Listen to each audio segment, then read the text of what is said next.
All right, GameStop, welcome. We're here at PAX East 2023. We're checking out Final Fantasy XVI, and I've got a very special bit for us. We're gonna sit down with the producer of Final Fantasy XVI, Naoki Yoshida, as well as the localization director, Koji, to go over just what we can expect in this game that's coming on June 22nd, 2023. All right, well, let's jump in. Final Fantasy XVI is the first Final Fantasy to have a mature rating in the Final Fantasy, like mainline titles. The story has a noticeably dark tone. What was it like to bring that to life? よく確かに今回マチュアだって言われるんですけど、I mean, you mentioned that we're making a mature game, but it's not like we went out of our way to make a mature game. We didn't go out of our way saying we want to make a game that's really violent. It wasn't about that for us. We have a story that we want to tell, and we didn't want anything limiting how we told that story. A lot of games now with the rating system, if you want to get an E for everyone, there's not much you can do. And that would have limited the story that we wanted to tell. By having that rating be mature, it allows us the opportunity to, tell the story we want to tell to a large audience without having to cut anything and compromise the narrative. Now, the classic summon beasts from Final Fantasy are known in Final Fantasy XVI as icons, and they are massive. Tell me a little bit about the icon versus icon battles. 召喚獣バトルに関しては So for these icon versus icon battles, players can think of them as, the big boss battles, those main boss battles.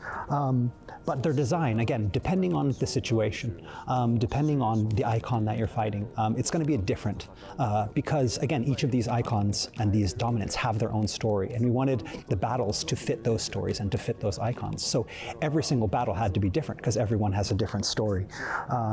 And we wanted to match the narrative. And so, again, it's kind of difficult to explain, but players can expect these crazy, massive scale battles that are all unique, depending on what you're fighting. Now, the game features a full-on action-based combat system that is absolutely frenetic. Can you talk to me about the team's design philosophy and how they made combat feel so energetic and fun? Because Final Fantasy XVI is, again, the series' first foray into full real-time action battles, it was different kind of creating this battle system and kind of challenging that sense. But again, because the focus is on the icons, we wanted to make a combat system that represented those icons well. And so Clive, again, when he meets these icons on his journey, he's able to gather some of their powers, and then it's up to the players to decide which of those powers they want to use and which combinations of the icons' powers that they want to use to customize their own Clive and make it something that feels really great for them. It's going to feel like that it fits their own play style. And so each of the icons has a different type of ability set. And so there's a lot of originality there.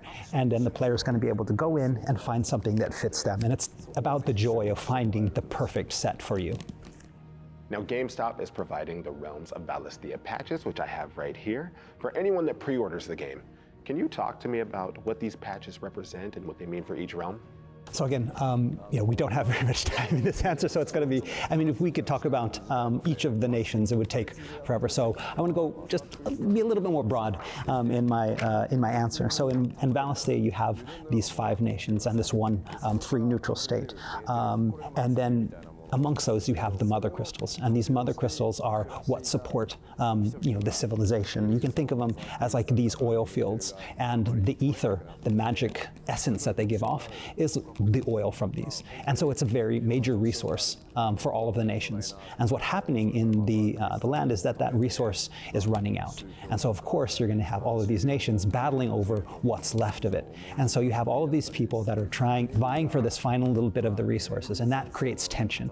And so you're going to get these battles arising for those resources. And then you have all of these different characters in those nations, and they all, have what they believe is right and what they believe is wrong and what they're trying to protect. And so we ask the players to watch the trailers, watch the gameplay, see what they like about each of the nations, and the one that they like the best, that's the patch that we want them to put on their jackets. Awesome. Well, thank you both so much for sitting down with us to talk. Can't wait. June 22nd, it's right around the corner. Thank you. Thank you.